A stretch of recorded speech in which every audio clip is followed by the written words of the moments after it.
오늘 시편 102편의 말씀을 주제를 저는 여기 나와 있는 주제처럼 고난당한 자가 마음이 상하여 그의 근심을 여호와 앞에 토로하는 기도로 이렇게 주제를 잡았습니다. 그래서 토로의 뜻은 마음에 있는 것을 죄다 드러내어서 말한다는 뜻입니다.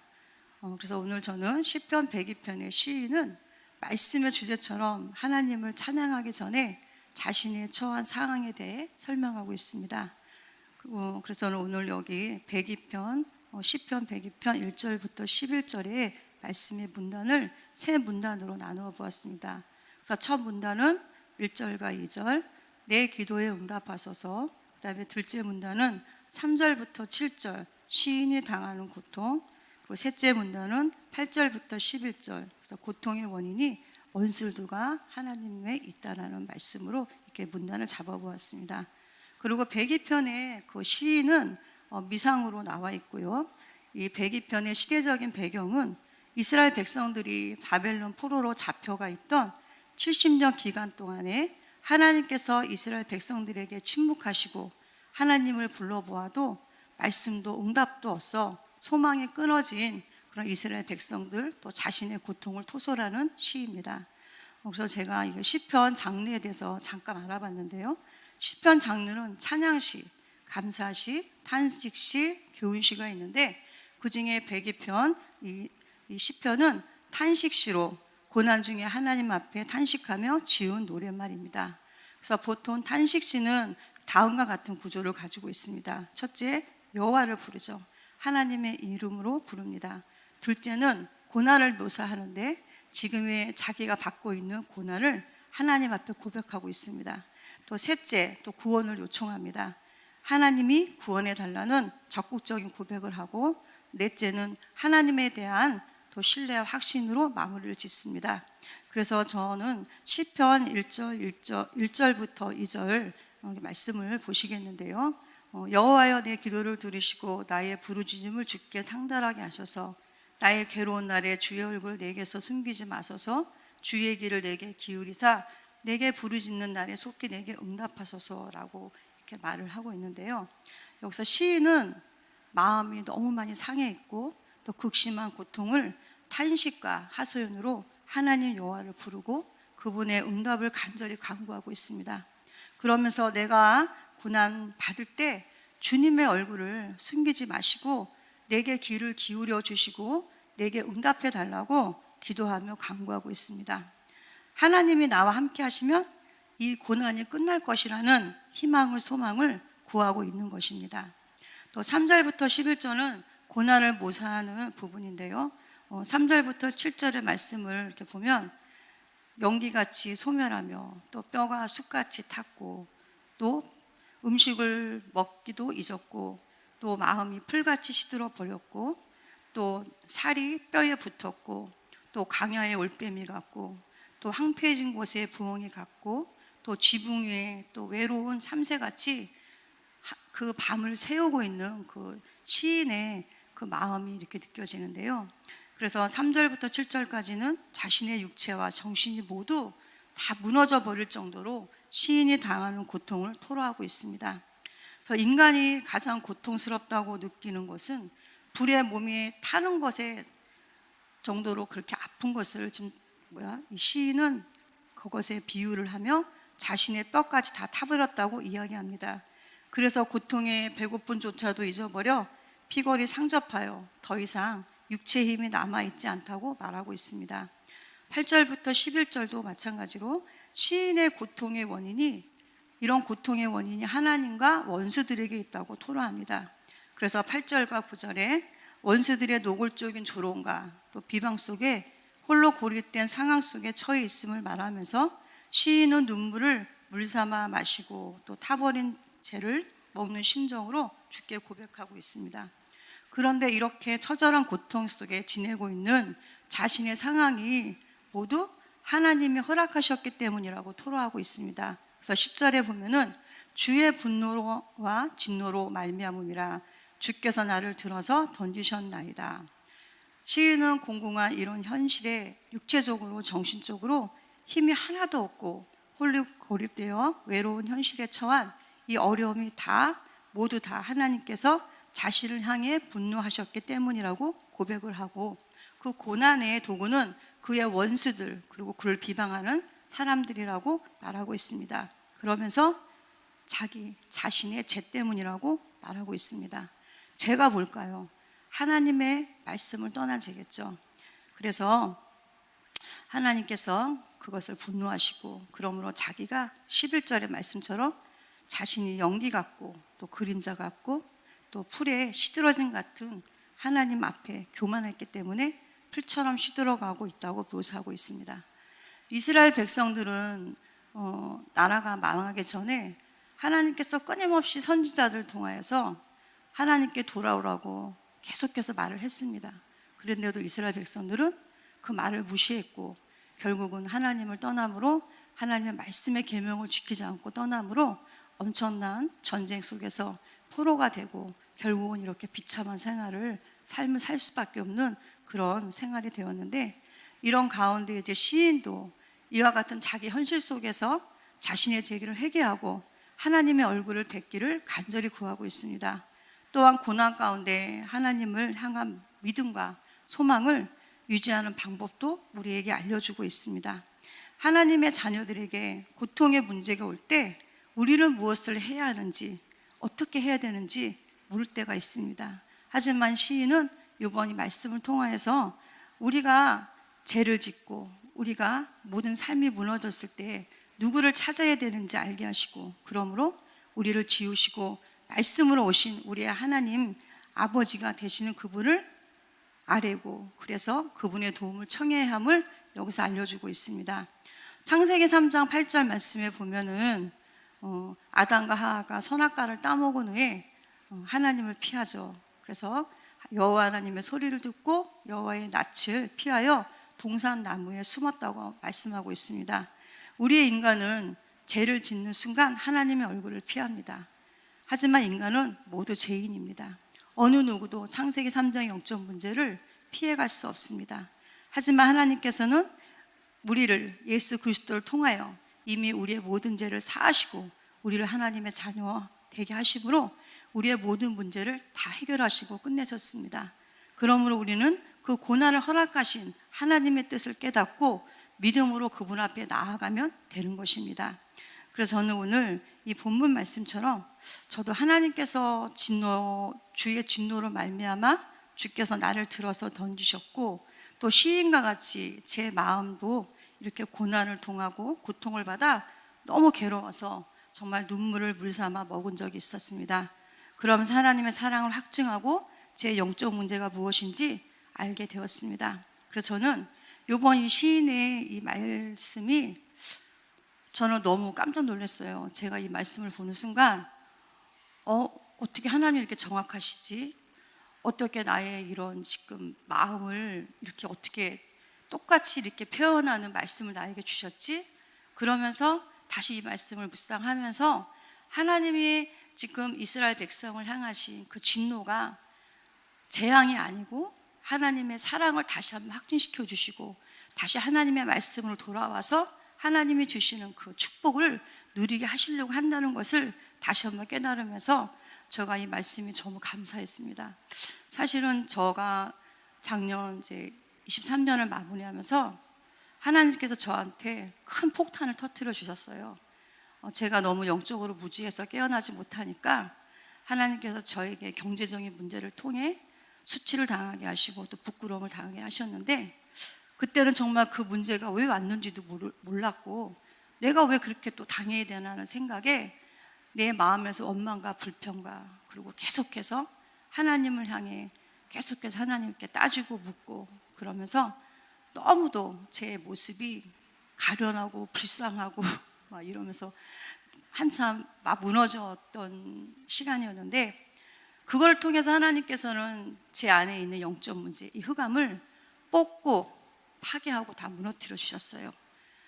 얼마나 제가 종교 생활로 찌들어 있고 종교 생활인지도 모르고 살아가는 저에게 하나님께서 종교 생활이 무엇인지, 그리고 너의 영적 문제가 무엇인지를 확실하게 드러내 주셨습니다. 종교 생활하면은 너무 여러분들 많이 들으셨잖아요. 그렇죠? 훈련 받으면서 말씀을 통해서 많이 들으셨는데 이 종교 생활은 정말 내 삶이 무너지는 것뿐만이 아니고 가정이 무너지고 가문이 무너지는 것입니다. 저는 여태까지 말씀으로 들을 때 생각과 이론으로만 들었지 제가 그것이 제 삶에 완전히 복음이 사실화가 되지가 않았습니다. 그래서 하나님께서 나를 축복하고 싶은데 내가 너에게 뭔가를 주고 싶고 너의 지금 고난에서 내가 너를 건져주고 싶은데 제가 하나님의 말씀도 깨닫지 못하고 하나님의 말씀도 제 안에 하나도 없더라고요. 그러다 보니까 오로지 하나님 말씀이 아니고 육신이 주는 생각으로 마음으로 말하고 행동하고 했기 때문에 제 안에는 마음이 아주 심히 부패하고 아주 더럽고 교만해 있었습니다. 그렇기 때문에 하나님께서는 저를 축복해 주고 싶어도 할 수 없었죠. 그래서 우리가 늘 말씀으로 또 우리 목사님도 사모님도 하시는 말씀이 하나님이 손이 짧아서도 아니요 하나님이 내가 하는 기도를 듣지 못해서도 아니고 내 죄악으로 말미암아 너와 나의 막힌담이 있다고 말씀하셨잖아요. 바로 저와 하나님과 사이에 그 막힌담이 있었기 때문에 하나님은 저를 축복하지 못하셨던 겁니다. 그래서 늘 제 힘으로 삼고 제 힘을 육신을 제 힘으로 삼고 또 사람을 의지하고 그러므로 저주와 재앙이 올 수밖에 없었고 문제가 오면은 하나님을 찾는 것이 아니고 먼저 내 인본주의를 써서 이 문제를 해결하려고 했고 그리고 또 사람을 찾고 사람을 의지했었습니다. 그러므로 하나님께서는 하나님의 자녀된 내가 오직 모든 생각을 사로잡아 그리스도에게 복종되어야 하는데 복종된 것은 하나님께 복종된 것이 아니고 사단에게 복종되었었죠. 그렇기 때문에 사단에 복종된 저는 사단에게 모든 것을 도둑질 당했습니다. 그래서 생각과 마음 또 감정에 붙어 역사하는 흑암을 몰랐기 때문에 보이는 거 듣는 거대로 행동하고 말하고 거기에 분노하고 혈기내고 짜증내고 그러면서 하나님의 말씀은 하나도 없고 오직 내 힘을 삼고 그렇게 살았습니다. 그래서 하나님께서 이제 시간표에 맞춰서 저를 깨워주신 것 같아요. 그래서 너무 감사했고 그래서 저는 그 종교 생활이란 것이 정말 여러분들이 그냥 쉽게 넘어갈 수 있는 그런 것이 아니라는 것을 또 하나님이 저를 통해서 여기에 통해서 저에게 말씀하게 하시는 것 같습니다. 종교 생활은 말 그대로 하나님의 말씀이 내 안에 없는 것입니다. 그리고 또한 내 율법, 정죄, 판단 이런 것을 가지고 하나님 앞에 범죄하는 것 눈에 보이는 것, 들리는 것을 가지고 범죄하는 것이 그것이 범죄인지도 모르고 또 그것이 내 안에 역사를 흑암인지 모르는 것 귀신을 모르는 게 바로 종교 생활이에요. 이론으로는 다 아시죠? 귀신이야 귀신이야. 근데 여러분들이 생각하는 귀신은 그렇게 쉽게 여러분들에 보이지 않습니다. 저도 우리 교회에서 아주 10년을 넘게 이 귀신에 대해서 많이 들었는데요 모르더라고요. 그런데 하나님이 이렇게 또 고난과 또 고통을 통해서 알게 해주셨는데 저는 여러분들이 고난과 고통을 당해서 하나님 이 귀신의 존재를 알기를 원치 않습니다. 그래서 말씀드리는 건데 정말로 깨어 있으셔야 돼요. 제가 기도를 놓치고 제 분주함 때문에 말씀도 놓치고 기도를 놓치니까 순간 흑암이 7 귀신을 데리고 저 안에 들어오더라고요. 그래서 마태복음 말씀처럼 귀신이 사람에게서 나가서 물 없는 곳으로 다니되 쉴 곳을 구하지 못하고 다시 제가 나온 곳으로 가니 소재되고 성소되고 깨끗이 비어 있어서 자기보다 더한 7 귀신을 데리고 들어갔다고 했잖아요. 바로 하나님을 믿는 자녀들에게 이런 7 귀신이 많이 들어갑니다. 왜요? 하나님께 구원을 받았지만 하나님의 말씀대로 살지 않았기 때문에 7 귀신이 들어가서 오히려 불신자보다도 더한 처참한 삶을 사는 겁니다. 저도 하나님 믿었는데 왜 이렇게 문제가 안 풀려? 왜 이렇게 나는 맨날 이렇게 개고생을 하고 살아야 돼? 하면서 원망 불평을 했는데 그 원망 불평은 내가 아니고 내 안에 있는 귀신이에요. 내가 원망하고 불평하는 것이 나라고 생각하시면 안 됩니다. 사단이 주는 생각이고 내 감정에서 나라고 속이고 말하고 있는 귀신입니다. 이것을 여러분들이 정확히 아시고 그 흑암을 결박하셔야 됩니다. 이것이 나라고 생각하시고 계속 원망하고 불평하고 불신앙하시면 결국은 그것이 죄가 되어서 그것이 오히려 나를 올무가 되고 그러므로 내가 저주와 재앙으로 하나님의 응답 속에 들어가지 못하는 것입니다. 그래서 오늘 저는 이런 문제, 우리에게 염려와 근심, 걱정으로 계속해서 사단은 우리에게 침투하죠. 근데 염려, 근심, 걱정은 당연하다고 생각하게 만들어요. 왜? 문제가 왔으니까 염려하는 것이고 내가 근심할 수밖에 없으니까 근심하는 거라고 사단은 계속해서 거짓말을 하죠. 하지만 하나님 말씀은 염려하지 마라, 근심하지 마라, 두려워하지 말라. 내가 너와 함께함으로 영원토록 내가 형통케 하신다고 말씀하셨는데 우리는 그 말씀이 없으니까 어떻게 돼요? 계속해서 사단이 주는 생각에 잡히는 거죠. 그리고 또 우리에게 하나님의 7가지 신분 권세를 주셨잖아요. 근데 그 신분 권세가 내가 문제가 오면 다 사라지고 없어요. 매일 우리가 세뇌하듯이 들었던 그 7가지 신분 권세, 하나님의 자녀, 성령이 나와 함께 하셔, 내 기도를 다 들어 응답하셔, 천군 천사가 나를 수종들어, 사단은 결박할 수 있는 나에게 권세가 있어, 나는 하늘나라의 천국 시민이야, 그리고 나는 세계 복음화의 일꾼이야. 이렇게 줄줄이 외웠던 그 말씀이 하나도 없이 다 사라집니다. 왜요? 내가 깨어서 기도하지 못하고 있고 그 말씀의 언약을 내가 붙잡지 못했기 때문에 날마다 문제 속에서 실패하고 좌절하고 무너지는 것이었어요. 이거 신분권세 정말 내 정체성을 모르기 때문에 사단에게 잡히는 겁니다. 그래서 여러분들 정말 이 정체성을 잡으셔야 됩니다. 우리는 하나님의 말씀대로 살아가는 백성이었는데 말씀대로 살아가지 않기 때문에 이런 저주와 재앙이 오는 것입니다. 그래서 우리가 정말 하나님의 말씀을 이번에 여호수아 말씀처럼 1장 8절 9절 말씀처럼 하나님의 율법을 주야로 묵상하면서 내 입에서 하나님의 말씀이 떠나지 않도록 우리가 그 말씀을 붙잡고 살아야 됩니다. 그럴 때 하나님이 내 안에 계실 때, 하나님 말씀이 내 안에 거하실 때 내가 구하는 모든 것들을 하나님 주신다고 말씀하셨거든요. 그러므로 우리가 정말 하나님의 말씀을 붙잡고 이 계명대로 살아가는 하나님의 자녀들이 되길 바랍니다. 그래서 저는 오늘 이 말씀을 시간이 많으면 계속해서 이렇게 줄줄이 말을 하고 싶은데 그 시간도 그렇게 많지가 않고요.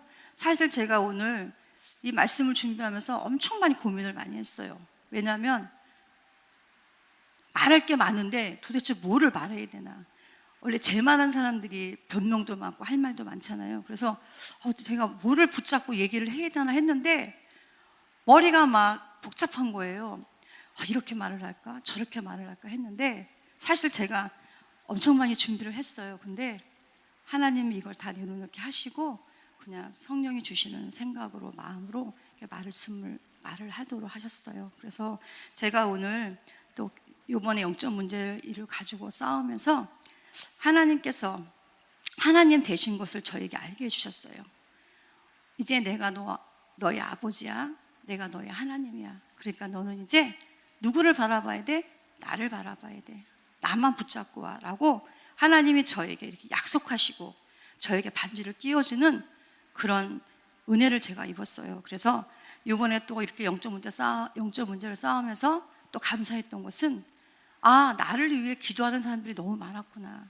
우리 목사님, 사모님, 또 우리 전도사님들, 사역자님들, 또 우리 성도님들, 또 우리 교구 식구들이 나를 위해서 그만큼 나의 흑암을 꺾어주고 또 나를 위해 기도해 줬기 때문에 내가 이 흑암에서 빨리 내가 이거 흑암인 것을 볼 수 있었고 흑암에서 빠져나와서 내가 하나님을 붙잡을 수 있게 해준 그 은혜가 너무 감사했습니다.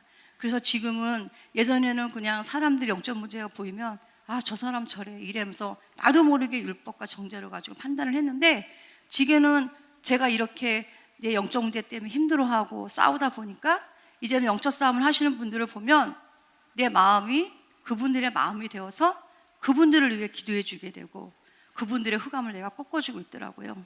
바로 이것이 하나님이 성도 간에 서로 교제하고 교통하는 것이 기뻐하시는 것이 이것이 아닐까라는 생각이 들면서 여러분들도 누군가의 영적 문제가 보이고 그분의 실수가 보인다면 그것을 가지고 그분을 정죄하고 판단하는 것이 아니고 내가 그분을 위해 내가 그 흑암을 꺾어주고 내가 그분을 위해 기도해주고 그분을 위해 내가 축복해줘야겠다라고 이렇게 생각하시면서 늘 주님이 내 앞에 늘 나와 함께 하신다는 그 임재의식 속에 들어가실 바랍니다.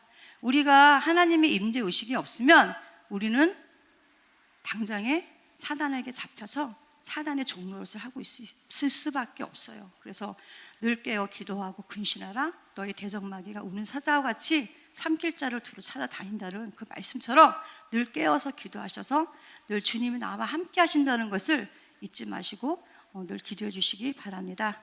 오늘은 말씀 갈라디아서 2장 20절 말씀을 함께 읽고 마치겠습니다.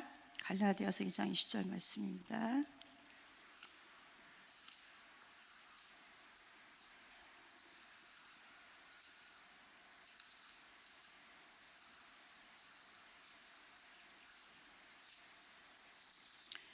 이 말씀은 여러분들 날마다 죽으셔야 돼요. 그래서 누가 너를 낮추거든 내가 교만하였노라고 하나님 그 말씀이 제가 이제서야 깨달아졌습니다. 날마다 나를 십자가에 못 박는 것이 내가 사는 길이고 그것이 하나님 나와 함께 하시는 길이고 그것이 내가 응답받는 기도에 응답받는 비밀입니다. 그래서 여러분들 가장 최고의 기도의 응답은 바로 하나님이 나와 함께 하시는 것이 기도의 응답입니다. 그래서 갈라디아서 2장 20절 말씀 읽고 마치겠습니다. 내가 그리스도와 함께 십자가에 못 박혔나니 그런즉 이제는 내가 사는 것이 아니요 오직 내 안에 그리스도께서 사시는 것이라. 이제 내가 육체 가운데 사는 것은 나를 사랑하사 나를 위하여 자기 자신을 버리신 하나님의 아들을 믿는 믿음 안에서 사는 것이라. 아멘. 기도하겠습니다.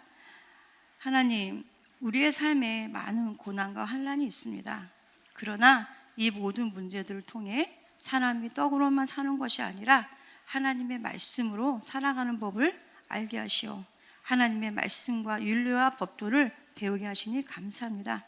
어떤 상황 속에서도 하나님의 말씀을 떠나지 말게 하시고 날마다 우리의 생각으로 염려와 두려움을 주는 사단에게 속지 않도록 늘 깨어 기도하고 늘 생각과 마음을 잘 지켜 주님의 임자 안에 거하게 하시고 또 영적 분별력을 주시어 날마다 영적 싸움에 능한 자가 되게 하여 주시옵소서.